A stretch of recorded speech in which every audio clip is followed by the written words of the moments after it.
This is Liberty Law Talk, part of Liberty Fund's online library of law and liberty. Your host is Liberty Fund Fellow Richard Reinsch. Our web address is libertylawsite.org, where you can subscribe, comment, find other episodes and links related to today's conversation. Our email address is lal@libertyfund.org. Today we are discussing with John J. DiIulio Jr. his latest book, Bring Back the Bureaucrats. Professor DiIulio is the Frederick Fox Leadership Professor of Politics, Religion, and Civil Society at the University of Pennsylvania. He has directed research centers at the Brookings Institution and other think tanks, and he has taught American government at Penn, Harvard, and Princeton. He's a member of the National Academy of Public Administration, and he also served as first director of the White House Office of Faith-Based and Community Initiatives. John, I'm delighted to have you on the program. Oh, thank you, Richard. It's wonderful to be with you. So, as I recall, when you left the Office of Faith-Based Initiatives, you wrote a little article about that experience. And I wondered, how did that role contribute to this book? Because as I recall, that would have been something like government by proxy. It would have been, I guess, faith-based proxy. But it would have been the thing that you're decrying in this book. So did that contribute or get you thinking about this problem in any way? Well, one of the things I got to do, like a kid in a candy shop somewhat, as a scholar, you always wait online to get your information from federal bureaucracies. But when you're in the office, an assistant to the president, we got to do an audit of a bunch of federal agencies and their contracting and grant processes. And the purpose of that audit at the time was to see just what fraction of all those grants and contracts was going to faith-based organizations and whether there was any discrimination of a kind that would be problematical. And that got me an inside view of a sort that I hadn't had, even though I had spent the better part of the last 20-plus years doing various public administration projects, running the Brookings Center for Public Management, and so on. Now, the skeptical part for me has always been, I've always been skeptical of the value that we get from this outsourcing of federal programs and projects. Faith-based organizations then as now seem to me like the best buys in a market where we don't get good value generally. That is, the amount of money invested through grants and contracts with the community-serving faith-based groups seem to be yield a pretty good return on investment, as opposed to many of the larger nonprofits and as opposed to some, but by no means all, of the for-profit contractors. So I guess that really brings us into thinking about the meat of your argument. Now, the title of your book, Bring Back the Bureaucrats, will cause a collective sigh amongst many of the listeners to this interview, maybe even a few John Stossel, give me a breaks, I can imagine. So why do we want to bring back the bureaucrats? Why do we want more federal bureaucrats in office? Well, so one of the great aspects of this little book for me was the opportunity to, at the end of the book, debate a couple of folks. One, great liberal, E.J. Dionne of the Washington Post, and the other, my old associate, Charles Murray, who is who characterizes himself and is, I think, one of the great libertarian thinkers of contemporary America. So we have a little back and forth in the back of the volume and in the epilogue. Here's how I see it in essence. For the last 50-plus years, the federal government has expanded dramatically the amount that it spends. The federal budget, in real terms, has increased more than fivefold, that is in inflation-adjusted terms. And yet, at the same time, the number of federal civil servants is today smaller than it was when Dwight Eisenhower left office. It's hovered around 2 million and change for most of the last 50-plus years, even as we've had this fivefold increase in government spending. That's been accomplished, and I put accomplished in quotes, in two ways mainly. The federal government we have today is debt-financed and proxy administered. The debt financing part everybody gets. We run these annual deficits. We spend trillions of dollars. We've got a national debt, public debt, approaching $20 trillion. So everybody gets that, and that's much debated. But the less well understood and well attended to part of the expansion, the dramatic expansion of federal government, has occurred with respect to the administration of federal programs. And I'm talking about everything: Social Security, Medicare, Medicaid, environmental protection, you name it. And what's happened essentially is we've expanded government dramatically, created all these programs, created a half dozen new cabinet agencies, created all these new regulatory agencies without increasing the number of federal civil servants. Some might say, well, gee, that's good. We've expanded government without expanding the federal bureaucracy. Well, maybe not. In my view, the facts kind of suggest that it hasn't been a very good bargain. Because what we've done instead of increasing the federal bureaucracy is basically increase the number of people who work as de facto federal employees, that is, who are de facto federal bureaucrats, but who are not counted on the federal payroll. So we have a threefold expansion in the number of state and local government employees over the same period that the federal bureaucracy has been flat. Many of those people, whether it's Medicaid or criminal justice or other fields, are essentially paid by federal dollars and are de facto federal employees.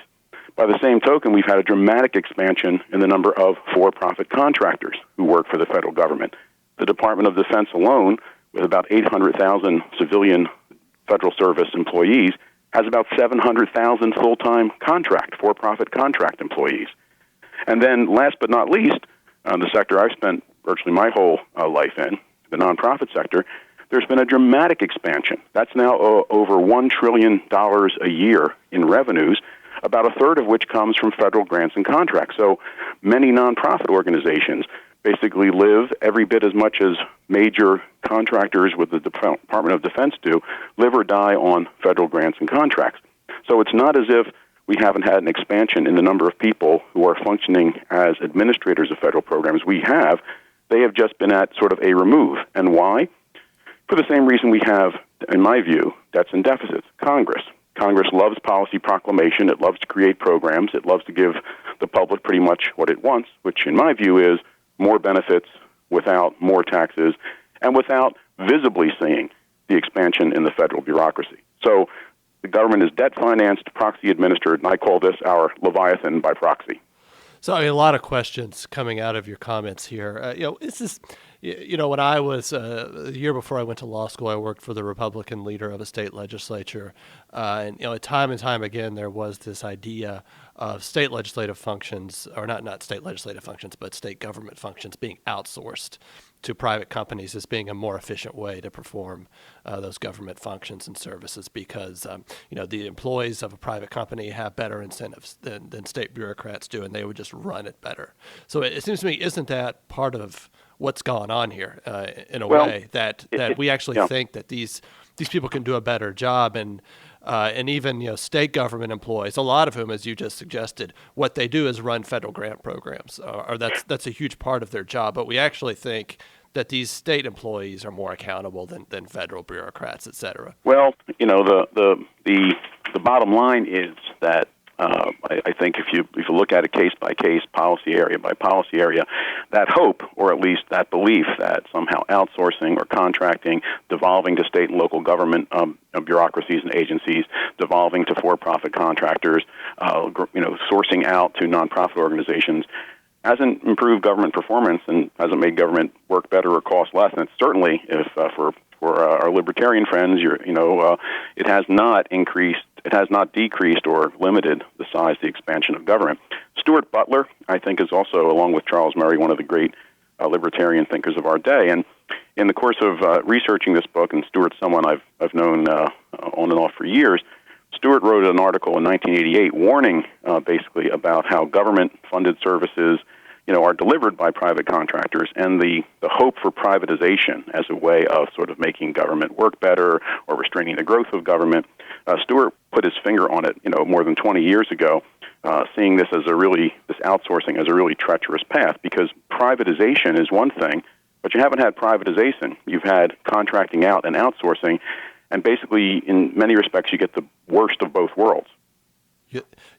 On one of the things you describe, and just hearing you talk about the size and scope of this outsourcing phenomenon, is I guess one way is this seems to me this is a unique American way to do big government, in the sense of we don't actually tell ourselves, or we don't want to admit to ourselves what we're doing. Sort of like the debt financing of stealing prosperity or stealing wealth from future generations. And so we have, as you point out, we have a lot of rhetoric about big government. There is no real appetite to trim the federal government, to trim entitlement programs. We know that, and this seems to be a part of that. And I guess that's what you're arguing is we hide it from ourselves.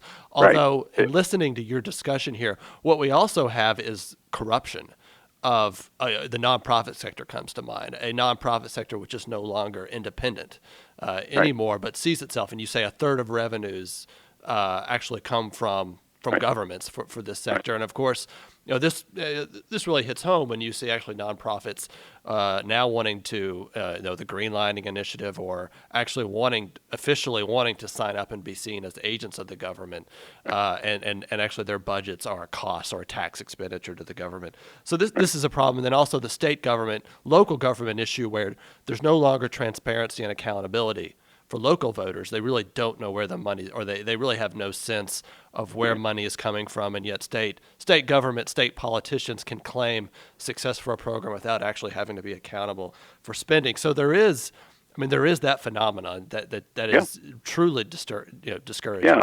And I think you're right, Richard. And I think part of it is, look, whether one's liberal, libertarian, or whatever one's perspective or point of view.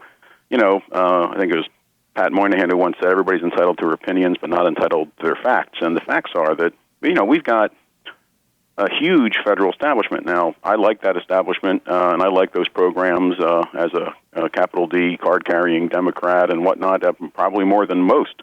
But the fact is, there are better and worse ways of doing this, and nobody can be happy with a system, for example, that has more than 24 federal departments and agencies, spending like $600 billion a year or more on more than 200 intergovernmental programs, where the government literally cannot name all of the programs that it funds at this point, let alone begin to follow the money, to have an expansion, in the number of, again, state and local government employees, which, yes, there are, many, and part of my argument in the book is, for all the criticism of the federal bureaucracy, most of the problems that you hear about with government performance, starting at the federal level, come not from within the federal bureaucracy itself, but in this incredibly long, many linked implementation chain where these federal bureaucrats, same numbers we had under Eisenhower, are managing 5, 6, 7 times the budgets, so too many dollars, too many proxies that they're supposed to oversee. Essentially, they're contract managers and monitors. And, last but not least, relative to the number of tasks we give them. Every time we create one of these government agencies, you create the Environmental Protection Agency. In 1970, it has one mission. And then over the years, a half dozen to a dozen more major pieces of environmental legislation are created. And what happens? You have a massive outsourcing, the creation of state and local agencies that are supposed to be responsive to the EPA, a dramatic increase in the for-profit contracting, and then, of course, as you say, the nonprofit sector. Many of my liberal colleagues and friends don't mind talking about the old, what Eisenhower talked about as the military-industrial complex, but there's also sort of an entitlement, social welfare complex that's part of this government by proxy and this dramatic expansion. So there are problems aplenty everywhere, and no one seems to have, and I certainly don't claim to have, any good solutions. I just point out that, the keeping the federal bureaucracy, the number of federal employees small, has not resulted in restraining the size, the growth of the federal government. In fact, this outsourcing has been really the agency of that expansion in a way that has been hitherto largely underappreciated. So in your call to hire more federal bureaucrats, and you call to hire 50,000 a year for the next 10 years, 20 years, next 20 years. So is your aim then that this will actually help to limit the size of government? Yep. Yes, Or, okay. It is, because I am as many of your listeners may or may not know, I'm a Democrat, proud one, but I'm an old New Deal kind of I believe the federal government should, try to create the conditions under which average, people can live peaceful and productive, if not uniformly prosperous lives. So I like Social Security and Medicare and Medicaid and so forth. And I would have supported or voted for many of those programs. What I would not have voted for, right, is an unlimited expansion in the government, where you basically have a government that does not tax in accordance with its purposes. There's something worse than tax and spend. That's don't tax and spend. That is the creation of these deficits.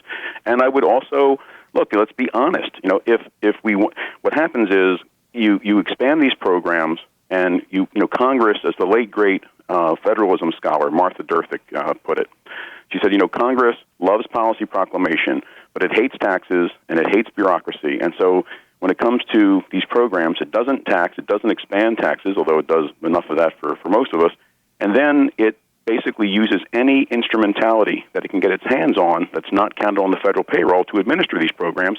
So the administration and the actual size of the federal bureaucracy, the Leviathan by proxy, as I call it, is kind of shrouded. It's hidden. So everybody gets to vote these programs, and then, no, there's been no expansion in the number of employees. In fact, we're going to cut the federal bureaucracy. Well, they're cutting the federal bureaucracy, but they're expanding radically the number of state and local government employees. They're expanding radically the number of nonprofit contractors and grantees, and expanding radically the number of for-profit. Now, not all those people in that proxy network are bad, but my thought is, if you have more direct public administration, although it may sound somewhat paradoxical and an argument that only an academic could make, I think you would have, first of all, you have to realize that the lobby, the intergovernmental lobby for expanding federal programs comes from this proxy sector. Every time there's an attempt to have a serious discussion, what happens? All the for-profit contractor groups, all the intergovernmental lobbies, National Governors Association, the Mayors Association, the state chiefs of police, and so forth and so on. All these organizations line up, as do those in the nonprofit sector, to oppose the cuts, to oppose any reductions. Now, again, I might be more in favor of not cutting those programs from my own standpoint, but the fact of the matter is that the politics of this, what drives the expansion, what makes it almost impossible to have a rational discussion about where we should cut and what our priorities are, comes from the intergovernmental lobby politics that goes along with this proxy system. So no, that's an interesting way, I think, of enlarging, I guess, our thinking of the Iron Triangle in many respects. I mean, you've added something there. But does this problem go away? I mean, I just interviewed James Buckley on his new book, Saving Congress from Itself, where he's calling for an end to grants and aid. He has a few other ancillary recommendations, but his big thing was to end that. Would this problem largely go away if we say we could do that? I mean, that's a big thing. If you could do it. Yeah. And maybe we hire some more bureaucrats, as you say, for transparency, accountability, et cetera. But is that really the problem here? Is we have a Congress so worried about directing state and local issues instead of just being what it's supposed to be, which is a national governing body? Well, I think there is a call in the book for, as I say, I wish if I had prescriptions, I'd offer them. If I had, the magic in a bottle or the tonic, I'd put it out there. I don't. This problem has taken, 50 plus years to sort of morph. I think now we've reached the point where both the debt financing and the proxy administration are kind of harder to hide and more difficult to shroud. And so, they're on the agenda. But of course, Congress, in its unwisdom, will do everything possible to avoid discussing these things. We have to reinvent. I don't know about end, but reinvent certainly the system of intergovernmental grants and programs. And in the book, I call for doing that and maybe swapping some functions as between the federal government and the states and localities, such as the federal government, taking charge of Medicaid and the states taking charge of all education. I mean, those ideas have been kicked around on and off by a number of people for years. But the fundamental problem is that you have a public that is, frankly, let's put it this way, or one way to put it is, they are philosophically libertarian or more libertarian. They sound more libertarian, but they are behaviorally liberal. They want the government benefits, but they don't want the taxes, and they don't want the big government bureaucracy. And so what they get, what Congress gives them, is in effect exactly what they want. And they've done it under both Democrats and Republicans, both ends of Pennsylvania Avenue, liberal and conservative leadership.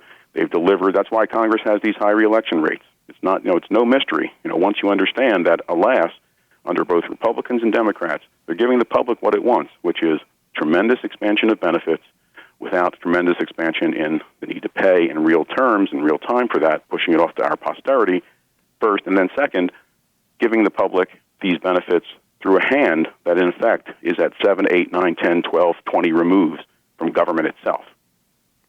So let me just ask on a basic level. I mean, concerns raised by public choice scholars, and Charles Murray raises this in his response to you. But I wanted to have this discussion on the problem of capture within agencies, on the problem of bureaucrats desiring to grow their budgets and their power regardless of what they desire to regulate.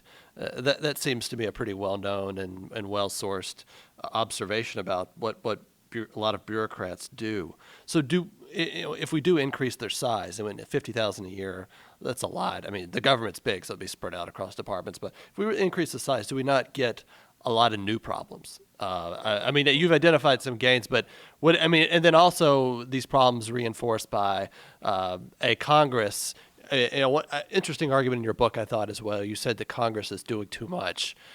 You cite Michael Gravis' work, so maybe it's appropriate to bring in a new law review paper he's got coming out, where he's alleging the reason why the administrative state is breaking down is because Congress refuses to do anything, and is so willing to concede its power to the administrative state in the form of discretion that we're now getting into new sorts of problems because it was always premised on Congress being willing to step in and manage and regulate it.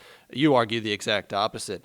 But all that goes by way of saying we would also have that, and then we would have new special interests forming to take advantage of new growth in these agencies. So how do you manage all of those sorts of conventional? Sure. Well, listen, Rich, my view, and I don't disagree with Michael on that actually, but I think my historical account would be that train left the station more than 50 years ago.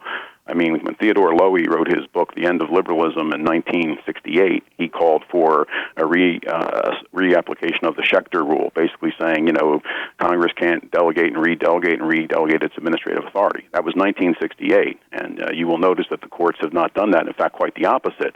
So the delegation and redelegation and redelegation of administrative authority and the rise of this administrative state is the incumbent, overarching, overtowering fact of federal government today. And how that genie even begins to get put back in the bottle is, to me, the question of the moment. With regard to the question of capture, what I point out to Charles and in our discussions and I've discussed with others is I get that. I author an American government textbook. I understand all that, the literature, and I very much understand the phenomenon and the fact of renegade discretion. What I'm highlighting is the fact that you really don't even need capture. They're invited in. They're paid to do the capture. Okay, what's happened is kind of without any, frankly, conservatives, small government conservatives of various kinds have been content, right, to watch this. We don't want to increase the bureaucracy, right? We don't want to hire more bureaucrats, and yet we've hired legions and legions and legions of people who are, people in the private sector who have never drawn a check other than a check that came from a federal grant or contract for decades, especially in the defense industry. But the same thing is true in the health and human services industry, so that the capture that's gone on is happening not at the back end, it's happening also at the front end. If you look at the legislative policy, administration, this proxy administration is the continuation of the legislative politics that produces these laws, the continuation of it by other means, okay? So it defines the process, beginning, middle, and end. And the real question is, where do we go from here? In my view, I think that there is, if you can roll back, first of all, weed out the contractors and the grantees, both for-profit and non-profit, that are clearly non-performing, underperforming, and have been for decades. Get rid of the procurement rules that make it almost impossible for federal bureaucrats, so-called, who have to monitor and manage these contracts, to defund these organizations even after they've had non-performance violations or failed to perform. And that's true whether it's toxic waste site management, whether it's Medicare and Medicaid administration, whether it's the nursing home industry, all those groups and individuals who are dependent on federal grants but haven't performed, number one. Number two, you have to, look, there is not going to, the chickens are coming home to roost in terms of the federal civil service and its highly attenuated capacity to do even the minimal monitoring and managing of grants and contracts. It has finally reached the breaking point, and you're seeing it not just in the big agencies. The whole Obamacare story was a story of an agency, right? A unit within CMS with 5,000 employees, okay, 0.2% of the federal workforce, monitoring 20% of the federal budget. And what happens? It was a feast for grantees and contractors and special interests and lobbies to have that law, to expand those programs, and then to get the grants and contracts to administer it and do a lousy job in the bargain. So, I wouldn't expect a mid-sized university to be well run with that few number of employees. Why in the world would we expect 20% of the federal budget and all these grantees and contractors? And why would we? And how? The bureaucrats often. I'm not trying to depict them as the heroes or heroines in this saga, but oftentimes you go and you read those General Accountability Office reports, and you have report after report after report of fraud, abuse, waste, and where's that coming from? It's coming from reports from within the bureaucracy itself saying, look, Congress is telling us how we're supposed to manage these grantees and contractors, and basically telling us to manage them in ways that produce these very malperformance outcomes. There's not a whole heck of a lot that these federal bureaucrats can do. So, I would trade off, hire a bureaucrat, defund 3 or 4 grantees and contractors, and just try at the margin while, as you say, back to the other proposal, reinventing, recasting, reforming, and definitely rethinking the whole federal intergovernmental grant complex. Isn't this just the nature, though? I mean, as I listen to you describe this, and you think, so we've got all these accounts of fraud, and and realizing, okay, so maybe we don't have enough employees here. But isn't this entire process, this dysfunctional process, the nature of big government and big bureaucracy? Period. And I'm thinking really of the legendary article from Friedrich Hayek, The Use of Knowledge in Society, where the idea is, how does any bureaucracy bring together all of the knowledge, information, and data necessary, and then correlate it, pinpoint it, and use it in an accurate and efficient way. And he says the only way this happens within capitalism and large corporations is prices. Prices are the thing that bring together all of the knowledge that we need for efficiency, because people want to gain. They see their self-interest. But we have a different thing happening in bureaucracy, and we can't really have a profit and loss. But what we can have is something like self-interest, power, all of these sorts of things, but no way to really clear out at the end of the day who's owed what, and so you get this dysfunction. Well, I'm actually a fan of Hayek and constitutional liberty and the road to serfdom, and I understand that argument very well. But my point is, there's something worse than big government, and the something worse than big government is what we have, which is big intergovernment by proxy.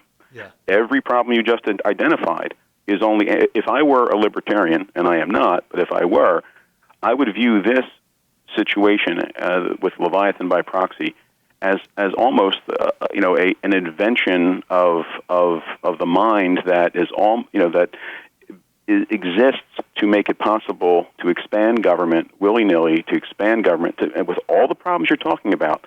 Only those problems.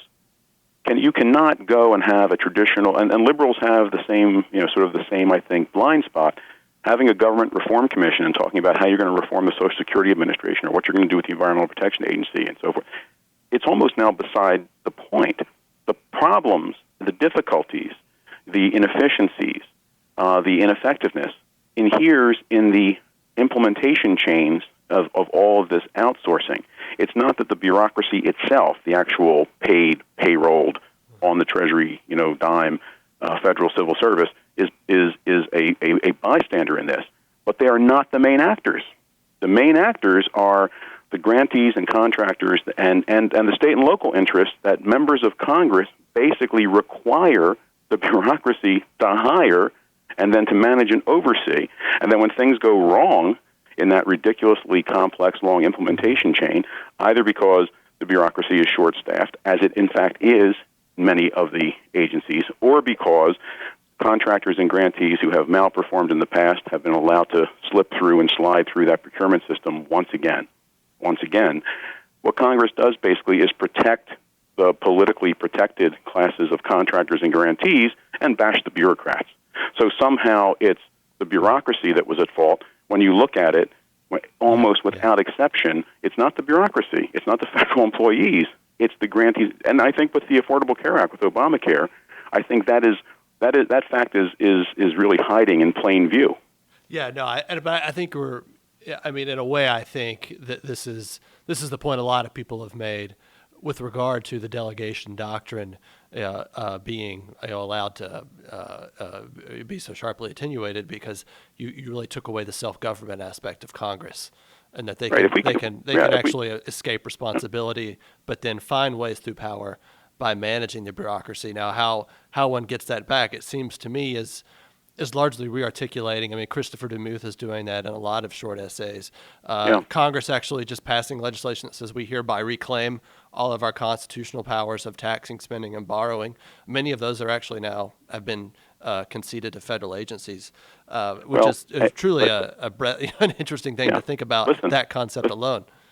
Yeah, I'm my favorite founder is Madison. I've been teaching and preaching Madison for 34 years. I get it. I understand it. I wouldn't have gone as far as we went in the initial delegations. I think the Schechter rule was a good idea. I think Lowy was right in 1968. But what I come back to, whether I'm discussing this with my liberal friends or my libertarian friends or others, what I come back to is the incumbent fact is that Congress could do this tomorrow morning if it had the will. It doesn't have the will. And the reason it doesn't have the will is that it likes to be reelected at the rate of 90% incumbents in the House and 80+% in the Senate. And how it gets reelected, again, no matter what they say, no matter what the debates are between ostensibly conservative Republicans and ostensibly liberal Democrats, is basically this machine is a machine, unfortunately, that now goes of itself. And the having to face the music, it would be like a balanced budget amendment of sorts, right? You cannot spend, you cannot continue to run up these deficits and run up the debt. You cannot continue to expand. If there was a constitutional amendment, I have a little chapter in the book, under the heading "If We Knew Then What We Know Now." And say you were a small government conservative, and it was Barry Goldwater, had just stepped into the arena, and you were looking 50+ years ahead. And you were told, guess what? The number of federal bureaucrats, the number of people who work in the federal bureaucracy is going to be actually smaller 50+ years from now than it is today. You'd say, wow, we must have won a few battles. We must have won the battle and won the war. Actually, you lost all these battles and you lost the war in part because of the debt financing, but also because of the proxy administration. And liberals, for their part, won the battles but lost the war too, because they expanded this government in the ways that I would say in some respects were good, other respects were questionable. But they too failed to take seriously the public administration of these programs. Why? Because they could win the legislative battle, but they did not want to be perceived as going the next step and alienating a public that, again, is kind of philosophically in favor of small government, but operationally and behaviorally in favor of big government. Yeah, no, I think you raise an interesting issue as well of both sides having limitless rhetoric, but we never have had a conversation, or I don't perceive us having a conversation about what's the type of welfare state we could afford. What would that look like, and how would you bring to an end sort of a middle class entitlement mentality, I guess that is in part and parcel the way the parties are feeding the market demand for. Well, here's what I'd say to you, Richard, and I'd say to your listeners as well. I've studied federal health care policy, edited a couple of books about it. Here's what I would say. You show me the one truly small government proposal regarding Medicare reform, and I'll show you somebody who either has left office or isn't planning to run for re-election. I mean, the plans that have been put forth as, and Medicare is the biggest single. I mean, the unfunded liability of Medicare is in the tens of trillions of dollars. Everybody knows it, right? Everybody knows it. Everybody's acknowledged it. And then when you get in 2011, 2012, you get plans from the Republican side, and of course, Democrats automatically become apoplectic. But the fact is, if I were looking at those plans from a small government perspective, wanting to limit government, wanting to curtail some of this expansion, those plans do absolutely nothing of the kind. And the reason is, at the end of the day, the reason is that even the Republicans who talk about, the need to relimit government and so forth, it has, if they want to get reelected, and most of them do, whatever they believe when they get there, whatever ideological boots they're wearing when they walk in, after a year or two there, they behave almost observationally equivalent to their Democratic counterparts. With respective programs, and that I think is just a hard, harsh fact of the situation. Now, Paul Ryan's plan, probably the cuts weren't nearly deep enough, but now he actually did put forward some idea of a way to limit healthcare entitlement spending. I don't know. I mean, the numbers I think probably didn't work. Well, I mean, but really again, the first line of that Ryan plan with Wyden at the time, right, was basically no one who presently gets benefits or is presently getting their benefits needs to change one whit of their plan of their entitlement. None, zero, zilch, nada, unless you choose to. Well, you've now given up 89% of the store. Yeah. And you're arguing about the next 11%. Now, 11% is not nothing, but that's over a 20, 30, 40-year window. The immediate problem, the unfunded liability problem, the real problem there, for all the bipartisan truth and moment of truth commission and so forth, go big, cut $4 trillion. $4 trillion over a 10-year period when we're going to spend. Remember, federal, state, and local government spending in total is about 40% of GDP. Yeah. Not, everybody talks about the feds, it's 20, it's 23, it's 24. It's 40% of GDP. Now, again, you can look at that depending on your political, worldview and philosophy in various ways. But the fact is that you've had that expansion without expanding the means, which are controllable, that it would be controllable by democratic accountability mechanisms of monitoring and managing and holding accountable the people that are responsible for translating those laws into action. Instead, we've outsourced it to people who have, and individuals and organizations, both state and local agencies, as well as the for-profit and nonprofit contractors, who get into the legislative process at the front end and also get paid to administer it at the back end. No wonder it's virtually impossible to even begin to have the conversation about, should we, roll some of this back? How could we actually reform it? And I think that is the debt finance problem has received lots of attention, not that it's received lots of solutions. The proxy administration problem, which to me is as big, if not a bigger source of the growth and expansion of this complex, in a way that none of us, I think, can be totally proud of or happy with, that has not received the attention that it should. Yeah, one question as I think about this problem, and I keep reading it, part of this is the grant and aid issue, is might states. I mean, this is a really big moment with Obamacare. Half of the states chose not to bring it into their jurisdiction. Largely for reasons that even though the reimbursement rates were something almost like 97% for the first I don't know how many years. 3 years. Yeah, but the fear is they'll be left holding the bag the way they have been with Medicaid, and so they've decided to punt there. A number of states. I was thinking there's been quite a discussion here in Indiana. The governor has declined funds for a federal daycare. A preschool grant that the state was offered. All sorts of things like that. I wonder if does that begin to cascade? Maybe, who knows, going forward as the states do seem to be more willing to shake out in terms of economically competitive states by fiscal policy, and then we have a blue state model which seems to not be faring so well. Of course, the red states tend to be on net receivers of federal dollars, but maybe I don't know. Is that a way to drive things forward? I wanted go ahead. Yeah. No, I think so. So it's true that in some states, including those led by Republican governors, you've had an effort to sort of trim and tuck and administer not only federal financed healthcare programs and policies, but a whole range of other things in a way that is a little more sensitive to government performance needs and need to limit the expansion of these programs over time and so forth. That's all. I think that's fair to say. That's true. But let me just say this, and again, I feel like I'm the drop in the bucket. Is that what you're going to say? Yeah. Well, it's. I don't even know if it's a drop in the bucket. Number one, and number two. This is what I was at the conference, the Brookings Institution and American Enterprise Institute used to hold these. Maybe they still do these sessions for new members of Congress. And I was there in the 80s, and I was there in '94 when the Republicans regained control of Congress at the House for the first time in 40 years. And they came in, and I'll never forget. One of the initial panels was about we're going to devolve, and we're going to have block grants, and we're going to expand block grants. And so being a resident academic there, I sort of said, well, can I just ask you, President Reagan expanded, had 9 major block grants. And actually block grants were a Democrat idea. It went back to Lyndon Johnson, the Law Enforcement Assistance Administration, 1968.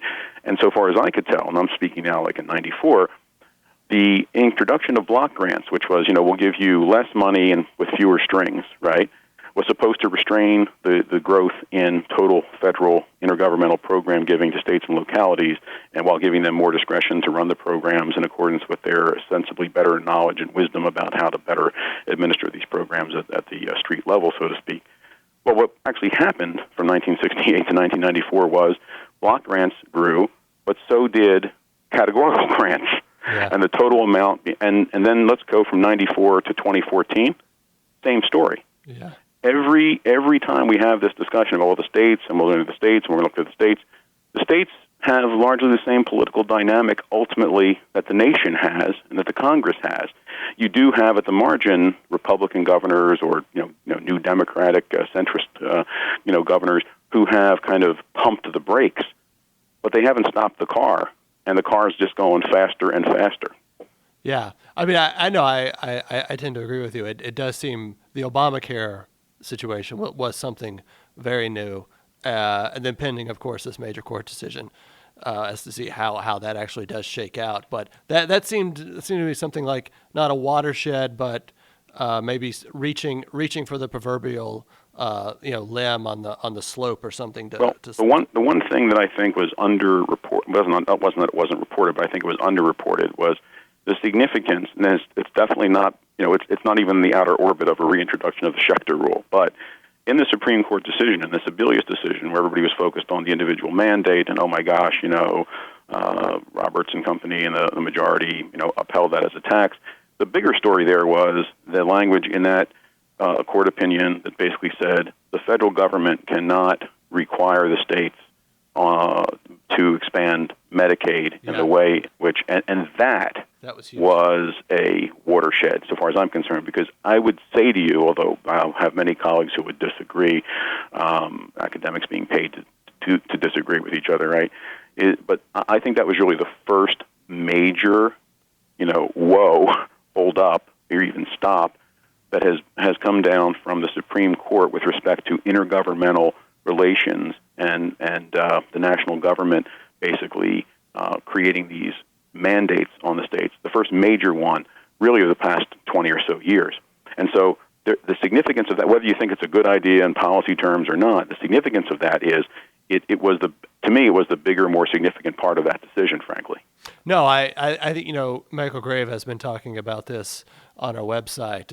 Since that decision, everyone thought the mandate was the bad part of Obamacare. But what might actually undo it is this Medicaid ruling, and focusing on that and what the states do is proven to be more powerful. I guess we've been talking about this maybe the entire interview. Towards the end of the book, you say Madisonian constitutionalism failed, and we need to have a Hamiltonian constitutional means to get us out of this crisis that we're in. But I guess as I look at it, it seems to me you and I are having this discussion, and lots of discussions like this all over the country for years now, precisely because we had Madisonian constitutionalism and we failed it. It didn't fail. We wanted more than it can deliver on its own structure and terms, and now we're sort of flailing. It seems to me that's really the crux of the matter. Is what we should actually try to do is find a way, like the Sebelius decision, like overturning South Dakota versus Dole. That's another decision. And it seems to me in this complex of problems that we need to find ways to get back to that model. Well, my point, Richard, really is not so much that Madisonian constitutionalism failed, but I would agree with your formulation. We failed it. And as I say at the end of the book, the very last part of the book, and then again in my responses to E.J. Dionne and Charles Murray, wake up call for the American people, for we the people. I mean, fundamentally, the Madisonian constitutional system, which again I've been teaching about and preaching about for more than 30 years, that system worked beautifully, I think, all the way up to, warts and all the way up to 1960s, 1965, when the decision was made to expand the federal government, whether you agree with it or disagree with it, with Medicare and Medicaid, one fell swoop, which has now become by themselves 20% of the federal budget. The expansion of Social Security benefits, the expansion of all the other entitlement programs. When those decisions were made, and they were made largely by Democrats, supported by Democrats, there was not an honest debate about the implications of that for administering these programs. That is, it was clear it was going to require more spending, though the amount of spending it would require was always, minimized and always underestimated, whether purposely or not. The discussion about what it would take to build a modern bureaucratic state, a direct administration state. So, in other words, we basically, it's like, I happen to be a Catholic boy from Philadelphia, and we all had our communion suits, right? Yeah. And my mother, always thought I looked pretty cute in my communion suit, and maybe by her lights I did.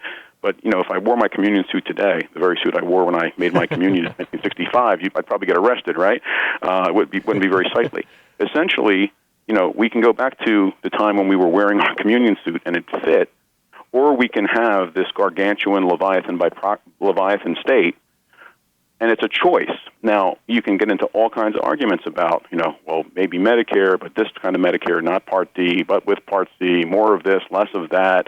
Or maybe we should go down the path and consider seriously some of the really serious proposals that have been made by a number of small government conservatives and libertarians, like Charles in his book, In Our Hands, where he says, look, let's figure out let's name your price, and let's just give folks X dollars, but not have all this governmental administration and policy program. I mean, you may agree or disagree with that, but it's an intellectually serious proposal, right? The real problem is, so far as I'm concerned, is that for all the public intelligentsias on this, liberal, libertarian, and whatnot, the people who are being elected are not what Madison called proper guardians of the public weal. They are not refining and enlarging the public views, and they are not doing what Madison in number 63 of the Federalist said, senators in particular, but representatives in general must do, which is cure the public, or at least attempt to deal with the, quote, errors and delusions, unquote, of the public at large. It is an error and delusion extraordinaire to believe that you can increase government spending fivefold, that you can get government involved in virtually every aspect of economic life and even of social life, and yet at the same time expect that to happen in a way that is not willy-nilly, contrary to the best traditions of this republic, by having a government that essentially outsources everything through a federal bureaucracy that remains as big as it was when we were still wearing, as it were, our communion suit. It's fundamentally dishonest. It doesn't help democratic accountability, and it doesn't help. It removes from the discourse about what we should do, and program by program or writ large. It removes there's no reality principle here. There's no reality principle here. No, John, I would say, I think on that note, I mean, that's a very nice, fitting summation. We can end our discussion. I think it's been great and excellent. I really Thanks, Richard. appreciate Thank your you. time. The book is Bring Back the Bureaucrats, published by Templeton Press. We've been talking with the author, John J. DiIulio, Jr. Thank you so much for your time. This is your host, Richard Grinch, and you have been listening to a podcast that can be found at libertylawsite.org, where you can subscribe, comment, and find other episodes and links related to today's conversation. Our email address is lal@libertyfund.org.